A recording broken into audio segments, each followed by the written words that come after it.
fireside chat with Dan Pfeiffer.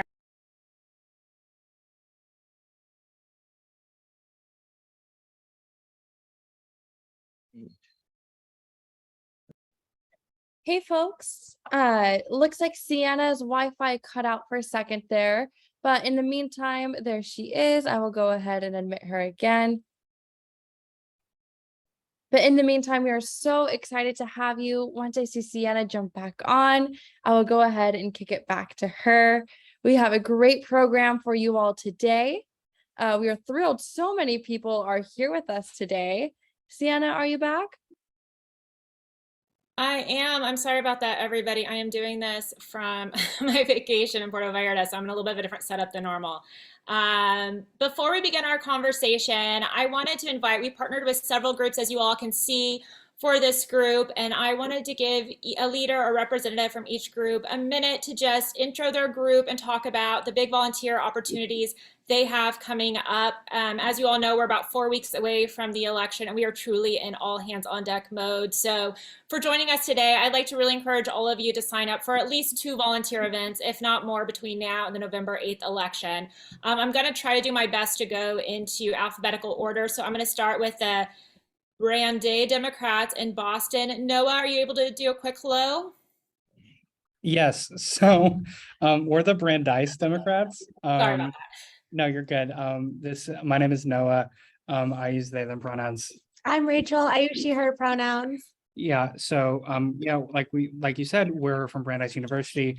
I think we're the only campus chapter here, or the only campus group, which is awesome.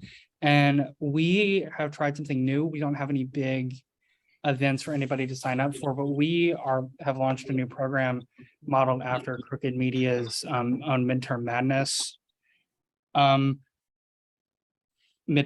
program, where we split our club into 3 different groups on Team South, Team West, and Team Midwest, and we have them turning out and organizing their own events. So right now, as we speak, we have a group phone banking for Elaine Luria in Virginia, and on Friday, we're all going to text bank for John Fetterman, and that's gone really well so far.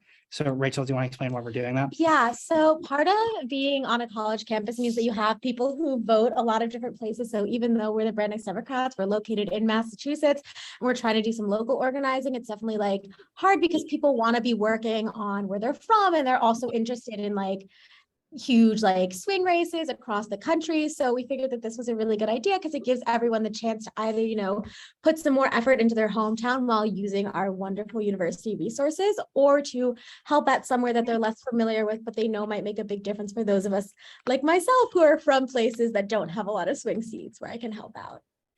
So yeah, it would be really quickly great if any other organizations want to take this up in another midterm year. We found that it's worked out really well. Yeah, people love it. Excellent. Thank you both so much. Do I have Jessica Craven from Chopwood Carry Water? Yeah, you do. Hi, everybody. Hey, hi, Sienna. I'm Jessica Craven. I'm going to be real quick because I know there's a lot of us. I have a newsletter called Chopwood Carry Water. I dropped in the chat. What my newsletter tries to do is give you like 5 to 7 minutes worth of simple actions you can take every day, 5 days a week, to sustain our democracy. And right now, it's also got a great deal of information about how you can help us win elections. So I always try to put in at least 1, usually 2, ways that you can help: text banking, postcarding, letter writing, phone banking, relational organizing. So if you want to subscribe, you can get it for free. And also, I would say that the big volunteer event that I am going to push is, well, first of all, I run a Arizona phone bank every Thursday with Grassroots Democrats. So I put in a plug for that. But also I created an Adopt a State program. So I've got 10 different resource documents for 10 different states. And you can go into that Adopt a State program, click on any state, look at the resource document, and there will be phone banking, best places to give money, best places to text bank, postcard, whatever, for that state. And I want to, before I close, just say, please consider, when you're giving money, be strategic and consider giving to grassroots organizations at this point, because that's really where we need to hire people to get out to the doors. And that's a really good way of doing that. So there's also recommendations about that in those documents. And I look forward to hearing from everybody else. And of course, Dan Pfeiffer, and great to see so many people here. Thanks. Thank you, Jessica. Do I have someone from East Valley Indivisible that wants to say hello? Yeah, hi. My name is Kenshi Ragsdale. I'm part of the East Valley Indivisibles leadership team. It's great to see everybody. Big fan of Dan and all your work there at Crooked Media and on Pod Save America. And of course, we're doing a lot of stuff kind of locally.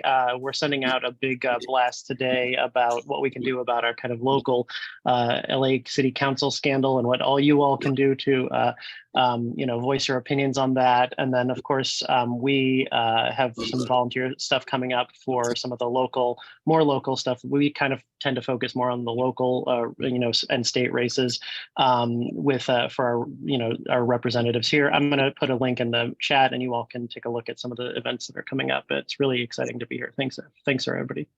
Great, thank you so much. And Dale from Field Team 6. Hi, Sienna. Thanks very much. Glad to be here. I'm the COO of Field Team 6.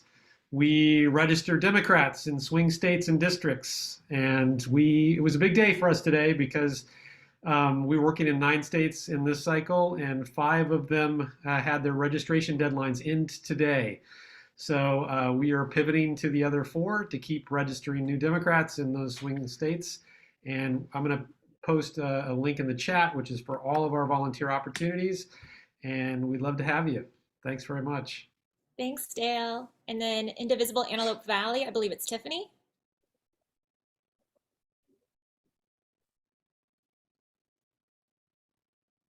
Is anyone from Indivisible Antelope Valley on that wants to represent their group?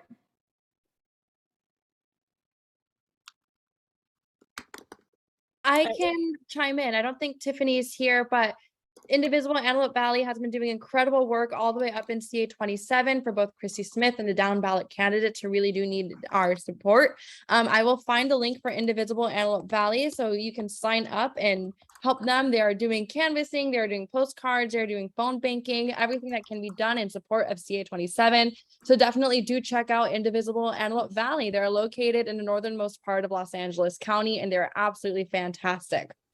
And Mana, actually, let's have you go ahead and represent Grassroots Democrats HQ. And just so everyone knows, they're kindly hosting this Zoom for all of us.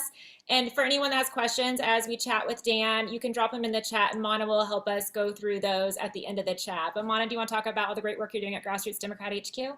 Absolutely. Thank you so much, Sienna. First and foremost, I want to give you kudos for pulling all of these amazing groups together to do this event. I want to thank you. I know this took a lot of work on your time, and the fact that you're hosting this on vacation is absolutely incredible. So thank you, thank you, thank you.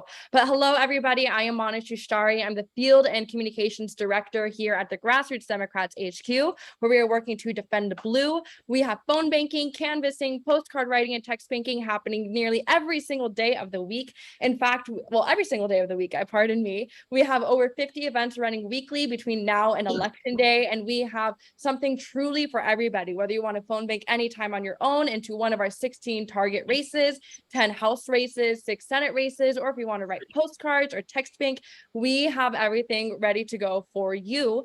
I'm going to go ahead and put our links into the chat, which include our social media and also our link tree where you can sign up to volunteer. We are thrilled to have over 95 affiliates, one of them being the incredible Swing Left West Valley, and additionally a ton of other affiliates right on this call as well. So we want to thank you, thank you, thank you. And we are 28 days out from election day, so we highly encourage you to get involved. And I want to thank Sienna again for putting this all together. And I'm going to put our links into the chat one more time so y'all can sign up for a volunteer event. Thank you, Mana. And then do we have Tom from Indivisible Sonoma County? Yes, absolutely. Hi, Sienna. Thank you so much. And I'm with Indivisible Sonoma County in Sonoma County, north of San Francisco. We have been doing something different. We've had conversations with 8 of the 10 candidates running to flip or hold House districts in California. There are 10 districts that are contested. We want to win all 10 of them. We've got a webpage that has links to videos of 5 of those conversations. Some of the candidates were a little bit shyer about releasing those on YouTube. They have volunteer and donation links, but I'd encourage you to do, especially if you're in California in a safe blue district, is to visit that page, pick a candidate or 2 who you love. If you watch their videos, you will fall in love with them, I guarantee you, and volunteer for them and or donate. And for folks in Marin or Sonoma counties, I'm also going to drop a link we've gone out on a limb and are, excuse me, endorsing Sarah Mendaze for state assembly because she is a climate champion. We just have a lot of faith in her. She's got a phone bank this evening starting after this event, so I'm going to drop the link to that too. Thank you. Great. Thank you so much, Tom. Do we have someone from Indivisible Waterfront? Hello, everyone. My name is Bobby Friedman. Indivisible Waterfront's been around since Trump was elected. I'm going to keep this very brief and focused. I'm going to drop in the link a registration form for people in the DC, Maryland, Virginia area who'd like to canvass with us for Abigail Spanberger on VA7. She's right for her district, and we need her to keep the House. And we know we need to keep the House. So I just am delighted to meet everyone, and we'd love to have you come out with us on the 22nd and canvass for her. Thank you so much, everyone. Thank you so much, Bobby. And Michelle from Northridge Indivisible. Oh, thanks, Sienna. I don't want to take up a lot of time because I know there's a lot of hosts here. Thank you for organizing this. And also, it's not Naked Tuesday. I do have clothes on. Anyway, I'm with Northridge Indivisible. We have been together since, hey, Amy, we've been together since the other guy got elected as well. We do a lot of these types of events. We do a ton of canvassing. I'm a big advocate for canvassing. I will put in the chat our link of all our events and that ways that you can get involved. If you're local here, we're doing a voting party tomorrow, so I hope you can come. And I also would love to have you come out with me to Lancaster and Palmdale to canvass, to talk to voters for Christy Smith, because we can flip that thing. Thank you. Great, thanks, Michelle. And SFV Indivisible. Hi, thanks, Sienna. So if you live locally, we are finishing up our last postcard campaign. That's for Christy Smith. You can come and join us for that. We canvass on Fridays and Saturdays for Christy Smith. On Saturdays, we join our good friends at Grassroots Stems. And then we also have some people that are driving out to Palm Springs that are canvassing for Will Rollins. We have phone banks a couple of days during the week. On Tuesday afternoons, we are phone banking for Catherine Cortez Masto. On Wednesday afternoons, we turn our focus to House racers. And then on Saturday mornings, it's all about the Senate. We also do lots of texting. We're doing that Tuesday through Friday. We text with the DNC, with North Carolina Coordinated Campaign for Sherry Beasley, Wisconsin Dems for Mandela Barnes, and starting next week, again, we'll be with All in PA for John Fetterman.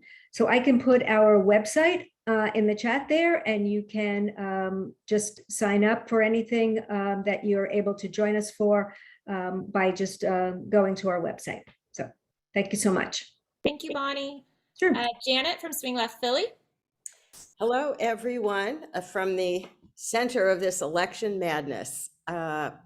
Swing Left Philadelphia is going to do the impossible, which is we're going to flip a seat from red to blue. We're going to flip a seat from an anti-choice Republican to a pro-choice Democrat.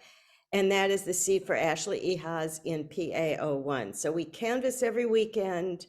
We have phone banks every night of the week where we've already written about thousands of letters to voters in that district. And of course, we're working for all the candidates up and down the ballot in Pennsylvania, particularly because we have to flip the state assembly, or there will be a constitutional amendment on the ballot in 2024 asking Pennsylvania to outlaw abortion. Can you hear it? What?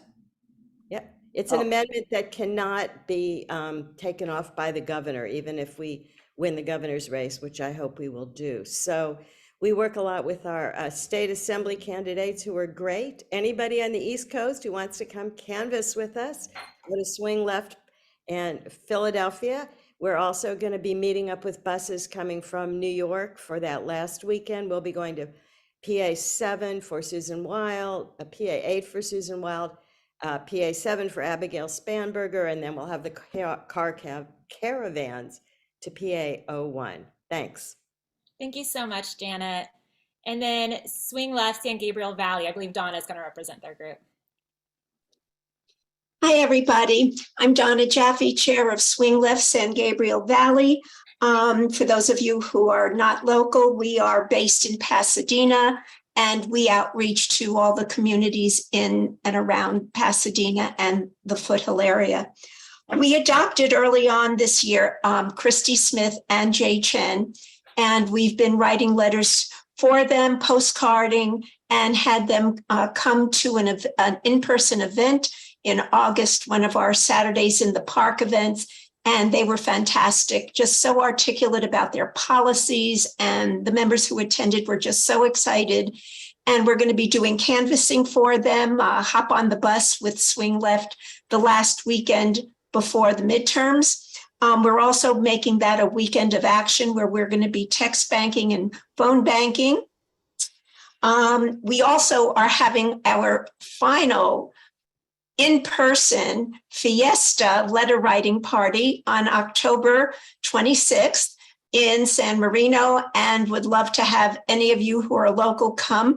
We're going to be having tacos and wine and live music and trivia games and writing the last bunch of Swing Left letters, vote forward letters, and we'd love to have as many people as possible there. So I'm going to put our link in the chat, and it's just overwhelming to see how many people are attending this meeting. Sienna is relatively new to this effort, but she has been doing an incredible job, and I'm so proud of you, Sienna. Thank you for everything you've done this year. Oh, thank you so much, Donna. And I'll go quickly for our group. As I mentioned, we're in the San Fernando Valley. We're another group that's supporting Christy Smith and have a lot of canvassing opportunities in the northern part of San Fernando Valley and in the Antelope Valley. We have two more big letter writing parties, one in Woodland Hills and one in Lake Balboa, California. Oh, hi, I see some of our group members. And Chelsea from our group is going to go ahead and drop the link for Swing Left West Valley. So if any of you are in the Valley area and want to join us, please sign up for at least two of our events is what I'm asking. But now let's talk to the man of the hour. Many of you know Dan Pfeiffer from Pod Save America and Crooked Media, which he co-hosts along with fellow Obama aides, or former Obama aides, John Favreau, John Levitt, and Tommy Viator. Dan served as the White House Communications Director and as a Senior Advisor of Strategy and Communications to President Obama. He has written several books, including Yes, We Still Can, Politics in the Age of Obama, Twitter, and Trump, Untrumping America, and Battling the Big Lie, which came out earlier this summer. So Dan, we are 4 weeks away from this midterm election that feels, first of all, thank you for being here. There's a lot to get through before we got to you. So thank you so much. This means a lot to all of us right now. But we're 28 days away from this election, which once again feels like the most important election of all of our lifetimes. And you have an audience here full of volunteers and activists who are on the front lines, knocking doors, writing letters, fundraising. We'd like to hear, how are you feeling right now about the midterm election? Well, after 2016, I adopted as my mantra, worry about everything, panic about nothing. So that's been sort of my nonstop feeling since the day Trump was elected. As I think about, that's how I felt going into 2018. So going into 2020, that's how I feel going into 2022. And those of you who have read my work, listen to Pod Save America, know that I am not naturally an optimist. I'm someone who can see a glass and see it as 1/10 empty. But I have to say that if you'd asked me 6, 9, 12 months ago how I thought I would be feeling right now, I would have thought Democrats were in a world of hurt. This is an election. The first midterm is always very painful for the party in power. It was for Donald Trump. It was for Barack Obama. It was for Bill Clinton. And you add on top of that the fact that it's coming after a redistricting year. This was a presidential election that Joe Biden won the popular vote by a huge amount, but the battleground states, which also happened to be the states where the key Senate and gubernatorial races took place, were incredibly close, right? 40,000 votes over a handful of states. And we're living in a very different world right now. And then you add a inflation, a sort of post-pandemic national malaise where, 7 in 10, 8 in 10 voters think the country's going in the wrong direction. You have a level of frustration with just the fact that we thought defeating Trump would solve many of our problems, and here we're still dealing with Trump. This should be an election where Democrats have no shot to keep the House and no shot to keep, let alone expand their Senate majority. And as we sit here today, we have a very, very good chance of keeping the Senate, and a good chance, a real opportunity to not just keep the Senate, but expand that Senate majority by the crucial 2 votes, which would give us, if we elect Mandela Barnes and John Fetterman, would give us the 50 votes we need to repeal the filibuster and do so much. And we have, like, I don't want to kid anyone and say keeping the House is easy. It is not. It requires a lot of things to break our way, but we're in the game, and that really should not have been the case. And that is a credit to to Democrats in Congress, the Biden administration, for accomplishing a lot in a very short period of time at the end of the summer, which put some wind in our sails and gave us something all to talk to voters about who are wondering why their vote matters. But it's also a credit to everyone on this call and all the organizers who really never stopped working after defeated Donald Trump, got right to work to win those seats in Georgia, and just kept going and going and going. And built the surfboard so that we could catch this little wave that came our way at the end here. And so we're in position to compete in a lot of places. And so I don't want to say I feel good, because that feels like I would have to knock on wood until my knuckles bled. But I think we have an opportunity to upend history here. And that's not something I thought I could say not too long ago. Yeah, I think a lot of us have seen the increase in volunteer activity in these last few months really skyrocket. So it's been exciting momentum for all of us. I want to talk about your book. After I finished it, I think in June, I immediately was like, I want everybody to read your book. So anybody on this call that hasn't read Battling the Big Lie, I highly recommend it. I've lived in Los Angeles for over 20 years now, but I grew up in Oklahoma, and I'm friends with a lot of people I went to high school with on Facebook. So for better or worse, I feel like I see what people are saying on the right all the time, and they truly do seem to live in a completely alternate universe, as all of us know. But you talk a lot in your book about how the misinformation on the right, it's more than just Fox News, and it's more than just Facebook. It's a lot more vast than most Democrats seem to realize. Are you able to talk about this kind of intentional right-wing misinformation echo chamber? Sure, absolutely. So think about it this way, which is on any, whenever Democrats talk about right-wing propaganda and disinformation, we generally focus on Fox News. It has been sort of the focal point of a lot of our political problems, our political anger over 2 decades here. We think about what Sean Hannity says, what Tucker Carlson says, sort of some of the insane things that are happening on that network. But to put it in some perspective, on any given night, Tucker Carlson gets between 4 and 5 million people to watch his show. That is a very large number compared to anything else happening on cable news. And sometimes it's the largest number on cable news, on any given night, especially for a non-sports event. But you got to put it in some perspective, right? 5 million people is 25% of the people who watched the first January 6th hearing. It's a fraction of the 168 or so million people who voted in the election. It's a fraction of the more than 300 million people who live in this country. And so it's not that many people. And so when we sit here and say, if we could just get Fox off cable or shut down Fox to solve our problems, that's not it. There is something much bigger and much more vast happening. And it is that it's not just Fox. You have a army of right-wing digital sites, almost every single one of them funded by a Republican billionaire. Breitbart, Gateway Pundit, Daily Wire, Daily Caller. They're all of them have very lame names. The Federalists, all of these things. And they are constantly, nonstop pumping out right-wing disinformation and propaganda into the social media ecosystem, primarily Facebook, but also Twitter, Instagram.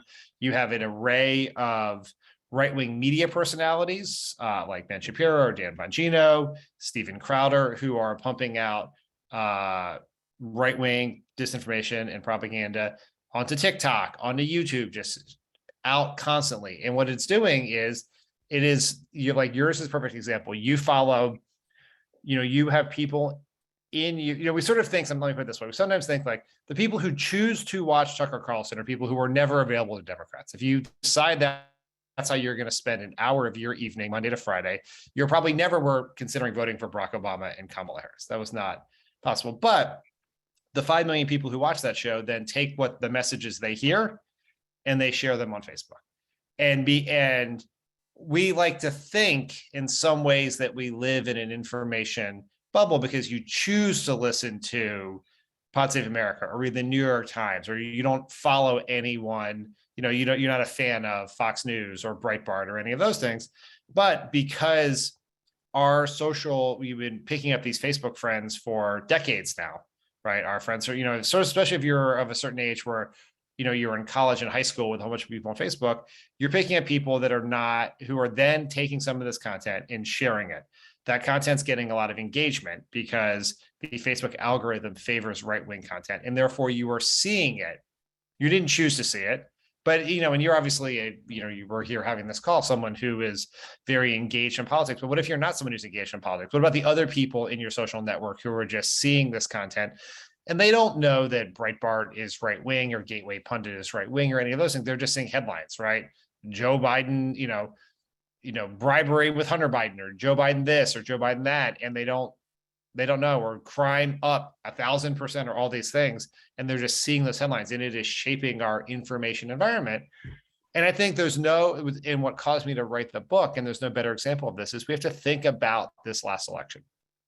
It was a close election, but it wasn't that much closer than Donald Trump's victory in 2016. It was certainly less close than George W. Bush's election in 2000. It was like a landslide compared to that one. And then you had these results that were validated by Republican election officials in key states, not just like random bureaucrats who no one's ever heard of, but like the secretaries of states and governors who were elected by majorities of that state, who were chosen in the primaries by majorities of Republicans. Then the claims were taken to courts and were ruled on by judges, not just any judges, but judges chosen by Donald Trump. And in every single case, it said this election is legitimately won. Joe Biden, there was no fraud. Joe Biden is legitimate president of the States. And within minutes, within weeks of the election, 70% of Republicans said that Joe Biden illegitimately won the election. It was not a legitimate election. Some of them felt so strongly that they decided to storm the Capitol and murder Republican members of Congress, including the Republican vice president and Democrats, obviously. And since then, still years later, audits have been conducted. No evidence has come out. There have been multiple hearings held on primetime television seen by tens of millions of viewers that showed that even Donald Trump had been told and knew that the election was legitimate, that his own lawyers are caught saying they never found anything. And to this day, 70% of Republicans still believe the election was stolen. We are in a very dangerous situation when we live in a world where a significant portion of our populace in one of our two political parties lives in a hermetically sealed information bubble that has the ability to keep truth and facts out from their listeners and put out from their party members and put out for the rest of the population a bunch of disinformation that bends how politics is seen and sows distrust and cynicism among voters, because ultimately the right wins when people don't turn out, and people don't turn out when they feel cynical.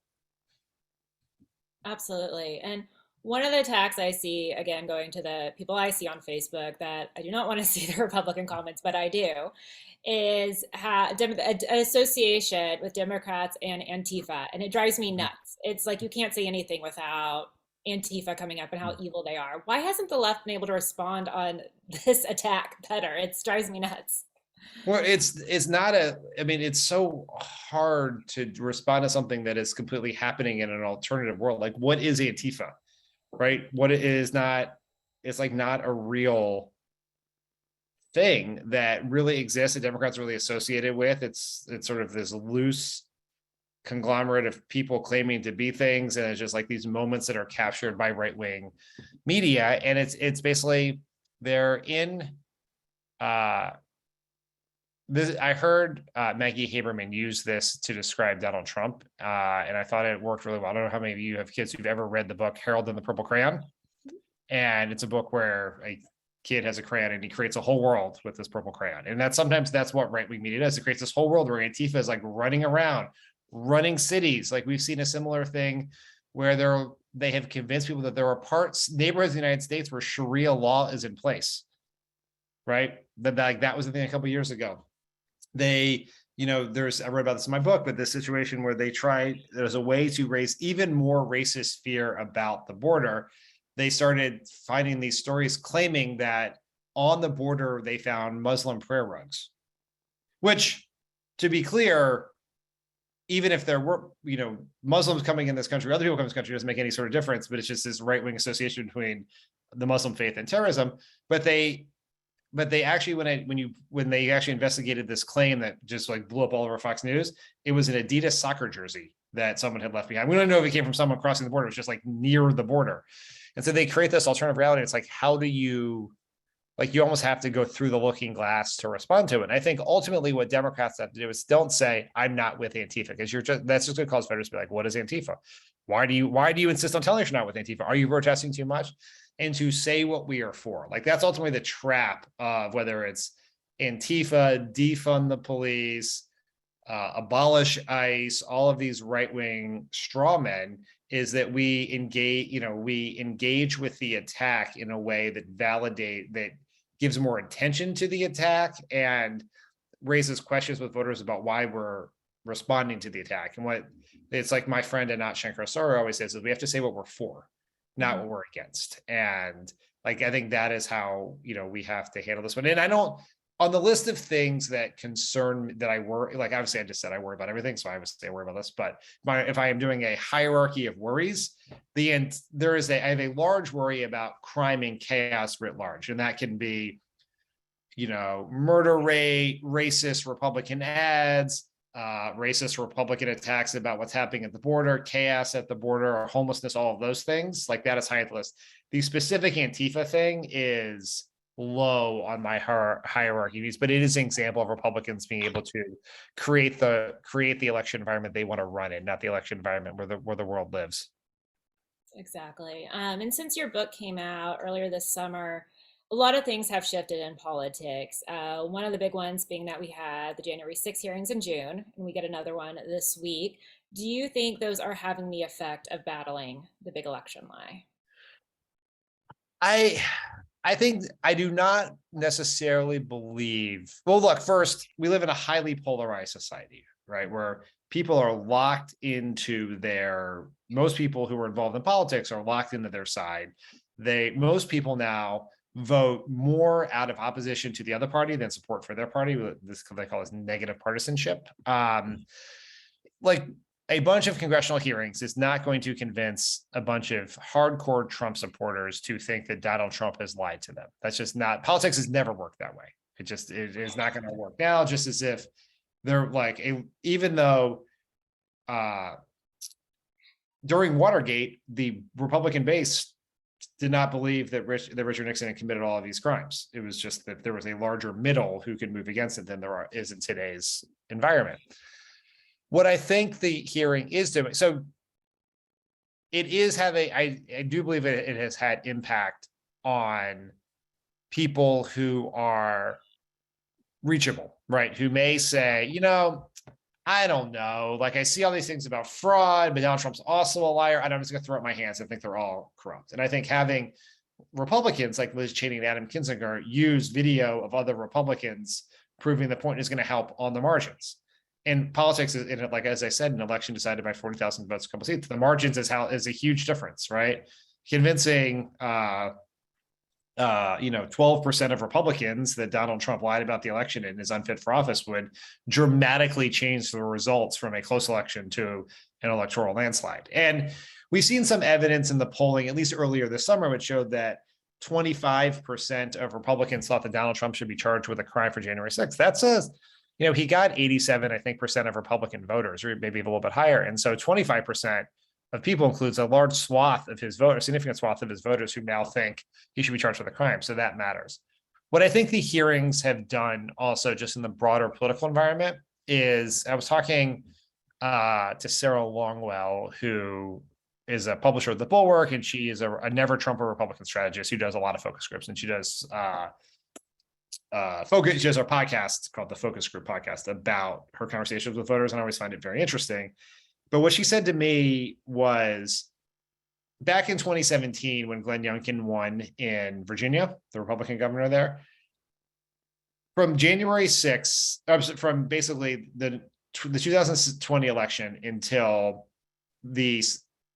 that period of time when Roe was overturned, the January 6th hearings all sort of started at the same time. Before that, Trump was on the ballot for the people who love Trump, right? They were motivated to fight for Trump. They were motivated to turn out. For everyone else, they did not think about Trump. They did not care about Trump. He was removed from their lives. He wasn't in the news. He's not on Twitter. Unless you were like a super politically engaged person, Donald Trump was absent from your life. After the court's decision in Dobbs and these hearings, Trump and Trumpism, MAGA extremism, is now on the ballot for everyone else. And I think when folks on this call talked about the increase in volunteer enthusiasm, I would imagine that it cut that to the extent that there was a peak, it started around that time. And I think it's primarily the Dobbs decision, but that's all tied together. That only happens because of Donald Trump. That sort of extremism only happens because of Donald Trump. And January 6th hearings highlighting MAGA extremism does matter. So I think it's going to have a greater impact in stopping the next insurrection than convincing people that the last insurrection was based on a lie. But I think that the former is probably more important than the latter. And I want to make sure we have time for some other groups to do questions. So I'm going to skip ahead a little bit because you did share in your book, Battling the Big Lie, about some practical things that all Democrats can do to help Democrats with messaging. One of the items you said that really gave me a big aha moment, because I think I've definitely been guilty of this, is not relying on the news to spread Democrat messaging. Can you talk about that for anyone that hasn't read that part of the book yet? Sure, absolutely. So there are two ways in which Democratic politicians get their message out. One is paid television, paid ads, primarily television, but also digital ads, where you design an ad, you focus group it, you poll test it, you pay to show it to people. But those things only generally run when we're in campaign season. The last few months, resources are not endless, and so they're happening now, probably annoyingly so to people who live in swing states and swing districts, but it's for a constrained period of time. The other and primary way that most Democrats, when they're in Congress, when they're in the mayor's office, the governor's office, the White House, get their message out, is they tell the press and they ask the press to tell the public. They hold a press conference, they do an interview. Joe Biden's going to be on CNN tonight doing an interview. They come on Pod Save America sometimes, and they hope that the people that they want to hear that message somehow consume it, right? They pick up a newspaper, they see it on social media, they happen to be big fans of watching some sort of TV program, they can somehow consume that message. For most of my time in politics, the press was a pretty good way to get their message out because people paid a lot of attention to the news and they trusted the news, right? The local news was trusted by everyone, consumed by lots of people. People had newspapers delivered to their house. They would walk past the newsstand and see what was on the front page. That's why being on the front page above the fold was so important in those days, because if you didn't buy the newspaper, you would see it, right? At the drugstore, at the grocery store, if it was above the fold, then you see you see the headline, the picture on the top. You could be on 60 Minutes after the NFL game and 20 million people would see you. You could do a, primetime Oval Office address or a State of the Union and get 80 million people to watch you. Those days are long gone. We've been on a period for 2 decades now of TV viewership declining, cable subscriptions declining, newspaper subscriptions declining. In fact, most parts of this country don't have a local newspaper of any consequence anymore. They're either gone or they're called ghost newspapers, which means they have the same name and they kind of look the same, but all the content is basically just from the wires. There are very few reporters who work at that paper and actually do reporting. And trust in the media is at an all-time low. So now take a step back and say, so how are we going to get our message out? We're going to give it to a group of people who don't reach that many people, and the people and a large group of the people they reach do not trust them, right? That would be if you ran a business, you would never give your product to be delivered by people who don't go that far, and most people won't open the door to let them in to deliver that product. And so that's why I have argued in this book and in my newsletter, The Message Box, on Pod Save America, and everywhere I go, and I've just been trying to beat down this door in the Democratic Party for a very long time, is we have to do two things to keep Republicans. The other point is Republicans don't have this problem. They have Fox News, they have this right-wing media machine. They have a capacity that they spent decades and billions of dollars building to tell their story on their terms to their voters. We do not have that. We still rely on the goodwill of the media, the mainstream political media, to tell our story.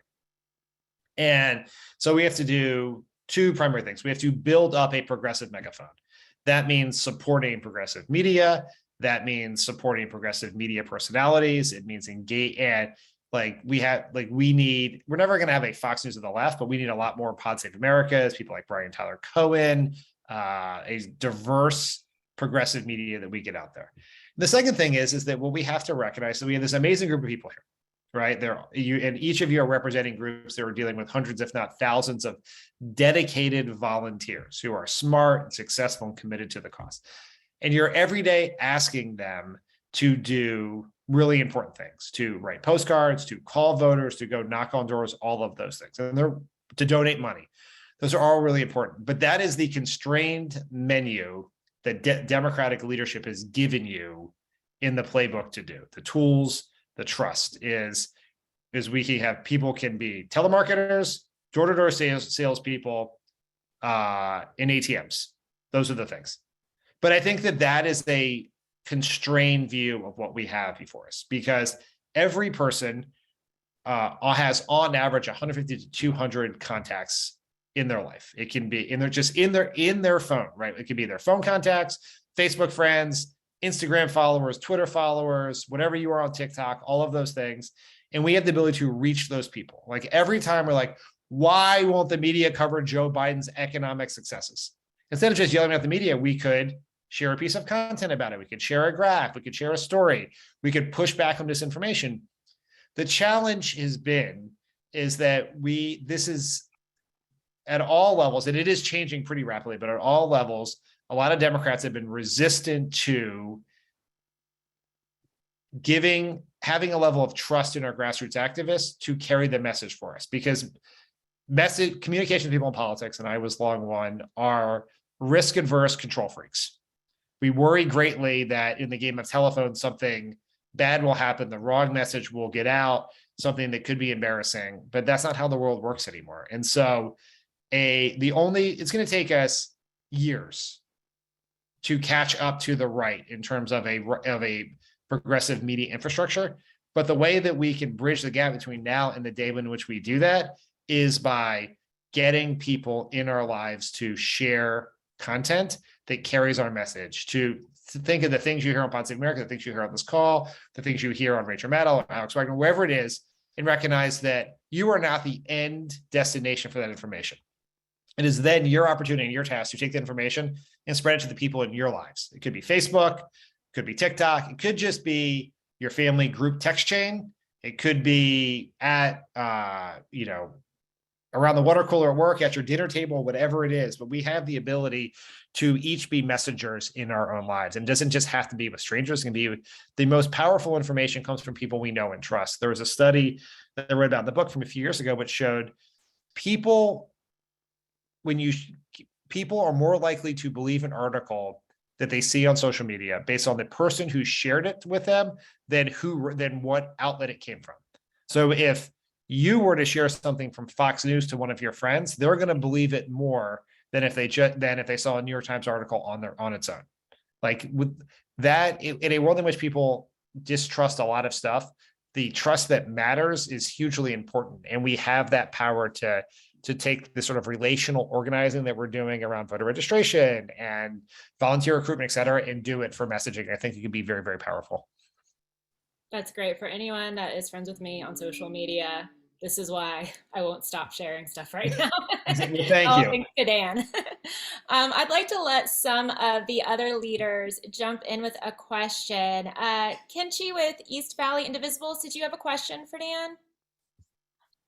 Yeah, I was just, curious, what you think about, when we're talking about battling the big lie, do you think that it's important to kind of put our anti-democratic movement here into kind of context of the world and looking at what other countries, what's happening in other countries? It seems like it's not just us where this is happening. I mean, you look at places like, Brazil and Bolsonaro, it seems like a mirror of exactly what has happened in elections here. I don't know, I'm curious about your thoughts. Yeah, there's no question that the world is facing a tide of right-wing authoritarian populism. It's happened, it is, we saw the warning signs in 2016 with the Brexit vote. We're seeing it in Italy, we're seeing it everywhere. And it's a combination of a whole bunch of things happening at one time. But a lot of it is powered by right-wing media. It's happening in different places everywhere. In the United Kingdom, it's not a surprise that Murdochs are very powerful there, right? And we have seen elements of this over time, the peaks and valleys in Australia with the power of the Murdochs there. In other places, like Hungary, you're having like sort of more old school military seizure of media apparatus. Always in any coup, the first place they go is the television station. Now it'd probably be sort of the internet hubs, but yeah, this is happening everywhere. The United States has in some ways been resistant to it, because even though it is rising here and Trump did win, he then lost and had to leave office, right? He was not able to seize the reins of power, despite his best efforts, or his clumsy, stupid efforts, either way, and stay in power. But they have had success of sowing the ground. Like we have some things in our country that in our constitution, in our national DNA, that has made us more resistant to other places in the world, but we are in any sort of dangerous movement. And even if Trump didn't succeed for himself, he definitely sowed the ground for the next person to come, who may be Trump, or maybe someone who is less easily distracted than Trump. And that's when it gets even scarier. Noah from the Brandeis Democrats. You had a question, I believe. Yeah, we do. So like she said, we are some of the Brandeis Democrats board. So first, Dan, a silly question, because Mandy over here made the infamous "Yes We Dan" mug. Just like to privately urge you to primary Tom Carper in 2024. But our real question is, what do you think the prospects for serious good legislation are with divided government? Odds are we get a Republican House and a Democratic Senate. We obviously all hope that doesn't happen.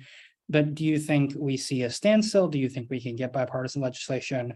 Are we going to go to shit with a debt ceiling fight at the end of the year? What do you think? How many impeachments can they get away with in 2 years? Yeah, how many are we going to do? So the first question about the Delaware Senate race, that is really, my mom would very much like me to move home to Delaware for any reason possible, including running for Senate. And my wife would very much like to stay in California. So we're gonna have to figure that one out. But in all seriousness, and I actually would very much like to stay in California, no offense, Delaware. But I think we should be very worried. I don't see a world where like Kevin McCarthy and Joe Biden develop a Tip O'Neill, Ronald Reagan-esque relationship where they really find common ground together. I mean, Kevin McCarthy is a hack, and a particularly dumb one at that. I worry very much about a Republican House on a number of fronts. One is I think they will, obviously they were going to spend a ton of time on sort of largely insane hearings. And I would I don't make predictions, but I would not be surprised to see Joe Biden and multiple members of his cabinet impeached in 2021 if that were the case. He's obviously not getting removed, so it's more just like a waste of our national time and money to do it, but I see that happening. The thing I worry most about is the debt ceiling. I think I very, very, very much had hoped that the Democrats back last year would have just extended the debt ceiling ad infinitum, or at least through Biden's first term, so they wouldn't have to deal with this. But you have the scariest moment I had in the White House was in 2011, when the Republicans almost sunk the global economy, and they did it out of pure hackish stupidity, which is obviously Kevin McCarthy's specialty. And that group of House, the Tea Party members of 2011 are like, I don't know, the founders compared to this group of yahoos. And so I'm like deeply, deeply worried about how that will resolve itself. Because we had John Boehner, obviously not someone colored in glory back in 2011, but he was someone who knew that we should not bust through the debt ceiling and sink the global economy. He wasn't really great at trying to avoid that fate, but at least he was trying, like in his own like half-assed way, trying to do the right thing. I don't see Kevin McCarthy doing that. I don't see there being a break. I very, very much worry about what the next 2 years look like. If we keep the Senate, we will prevent a lot of bad legislation from reaching Biden's desk. We will, obviously be able to stop a federal abortion ban. We would be able, Biden would be able to confirm judges and would be, if something were to happen, would be able to fill a Supreme Court vacancy, which will not happen if the Republicans take the Senate. So I don't see a world where we get a lot of productive legislation in divided government, especially not with this party. A lot of work to do to prevent that from happening. Yep. Tom with Indivisible Sonoma County, did you have a question? Yeah, thanks. Dan, Annette Shankar-Arsario recently posted, I don't know jack shit about sports, but I do know that you only score on offense. And Democrats, especially the higher you go in the party, of course, the higher up you are in leadership, tend to be on defense a lot of the time, or as you were saying, talking about what they're doing or what they're intending to do, as opposed to going on offense and actually going for the jugular. How do we either elevate the voices of the more aggressive Dems higher so people are hearing them more? Or I don't think we're going to get Nancy Pelosi to go for anybody's jugular anytime soon. But how do we make sure that that voice and that tenor is amplified in the party? Yeah, I think you're always going to have a challenge in the Senate where there's a level of, I think, somewhat, you're always going to have a challenge, particularly with older leaders who remember a different era of politics. And I think they may even remember that with a little rose-colored glasses type nostalgia. I will say that I spent a lot of time looking at the messaging and campaign ads of the people running this cycle.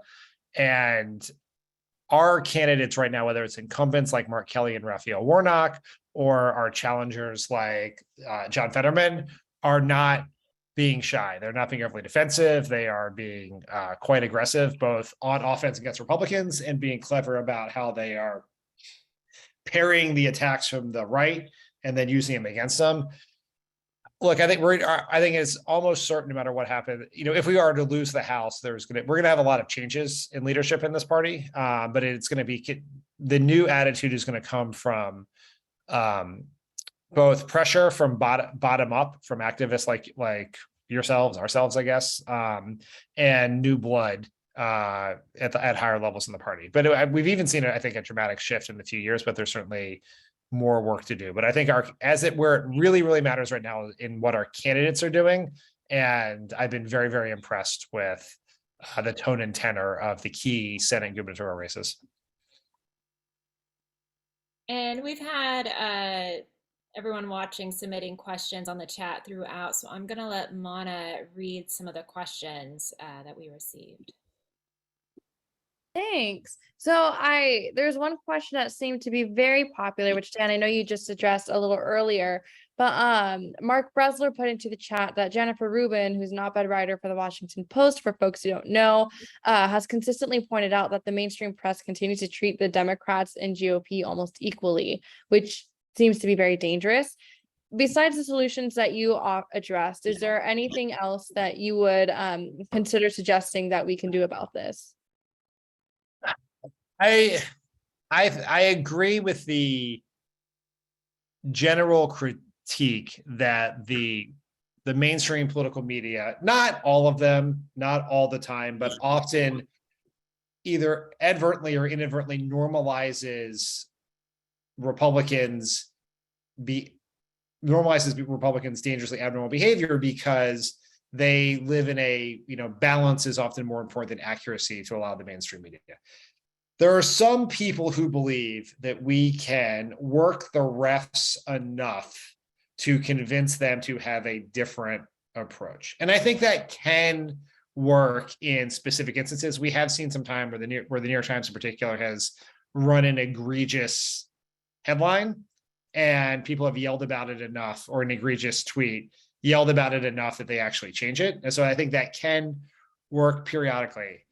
My only thing is that over the long term, we're just constantly playing whack-a-mole, and we have to just simply develop an alternative messaging apparatus and platform where we can't just like the cultural, like I think the mainstream media, even though most of the people within the mainstream media, with the editors, the reporters, probably are more ideologically aligned in their personal lives to Democrats than Republicans for the most part, you know, pro LGBTQ plus rights, pro, you know, believe in climate change, probably don't think you should be able to buy an assault rifle when you turn 18 without a lot of you know, waiting or background check or whatever. But they're sort of the cultural and institutional biases within traditional political media favors the Republicans for a host of reasons that I won't get into them here. And that's not going to change by simply like yelling at Maggie Haberman on Twitter all the time. And so that's why I think like ultimately what we have to do is the things I said in this book, which is build up our own ways of getting our message out. And because like the mainstream media will never share our interests, nor should they. And therefore we can't rely on people who don't share our interests to be the primary deliverers of our message. Thank you. So kind of on that note, when we're taking matters into our own hand for messaging, there's Maria Semple, who manages the Facebook post for our county's Democratic Party. She's asking, would it be more helpful to spotlight what the candidates propose to do and their objectives? Or is it more helpful to kind of prey onto what people are thinking about and their anxieties, similar to what the Republicans do to help motivate people to take action and to vote for Democrats? I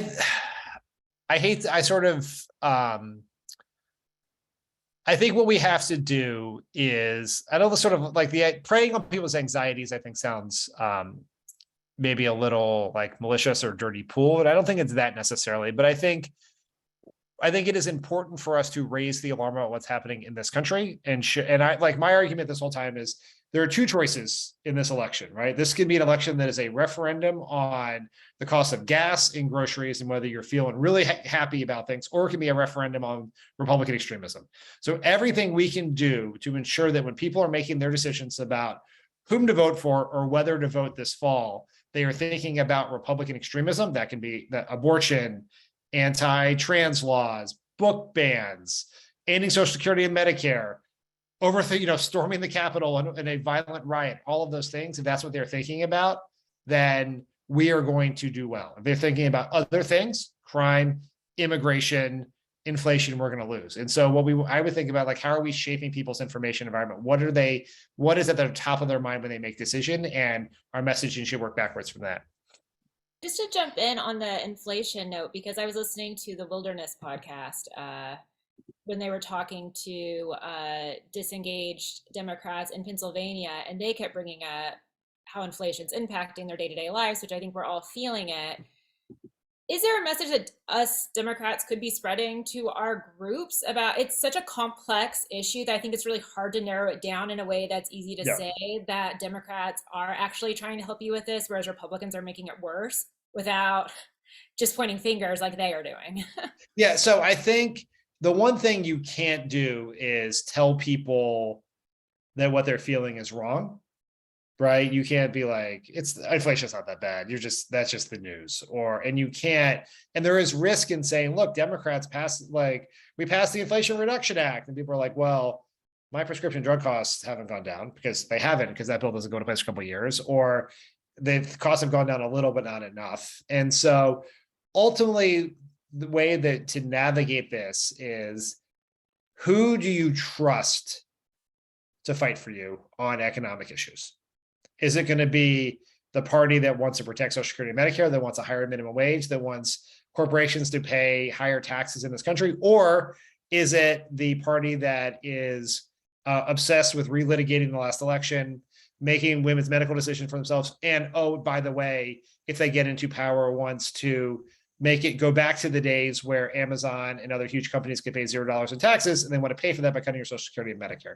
Who are you going to trust to deal with this economic problem? So I think what we want to try to do is disqualify them as economic messengers, and not really having, you can make, if you're having like a long conversation with a undecided voter, you can make a lot of points about how inflation has gone up all over the world and not just here. It's actually gone up by less here. The gas prices are down X%. They're like in a specific argument, the specific person you were trying to persuade, there's some data points there, but as a broad messaging, I think it is, who do you trust on the economy?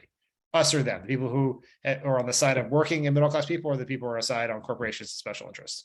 And by the way, are also obsessed with all these side things that have nothing to do with the economy. Perfect. And I know it's 5 o'clock already. I can't believe it's gone by so fast. Dan, would you have time for one more question, Mana? I can do one more question for sure. Yay. Mana, do you want to bring one more? Thank you so much, Dan. And I'm going to combine 2 questions from Timothy Bruning and Rose Fabia. So Timothy first asks, why are the Dems having so much trouble defeating obviously unqualified candidates? And Rose asks, how much value do you put into the latest polls who are indicating Democrats are going to have a hard time defeating these unqualified candidates? I think we would like to live in a world where a story like the story about Herschel Walker comes out, the entire Republican Party walks away from them, their campaign funding dries up, and maybe they just drop out of the race right then and there. But that's not the world in which we live. These races are all happening in incredibly close states. Most of the states where they decide the presidential election, they're going to decide the Senate, were decided by less than 1/2%. And so it doesn't, Herschel Walker's unqualified, Blake Masters is unqualified, JD Vance is unqualified, Dr. Oz is a grifting, out of touch nut job, all the things. But this is a tough year for Democrats. These are tough states. These are going to be close races. All of these races are going to be close. They were always going to be close. The Republicans nominated a great candidate or a terrible candidate, they were going to be close. And so this is not necessarily a failure of Democrats. It's actually a fact, I think, a credit to Democrats that we are in the game, probably slight favorites in most of these races. We are probably a slight favorite in Pennsylvania, a slight favorite in Arizona.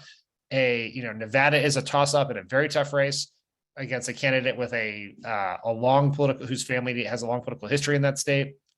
Obviously Herschel Walker has some flaws, but Raphael Warnock's been in the Senate for like 18 months, and he's got to run again in a state that, where Stacey Abrams lost in 2018, and Raphael Warnock got less votes than his opponent in the general election and then won the runoff. Like, these are really, really tough places. Even in 2018, a great Democratic year, we didn't know Kirsten Sinema had won the Senate until her Senate seat in Arizona until 6 days later. So they are going to be really hard. Here's what I'd say about the polls.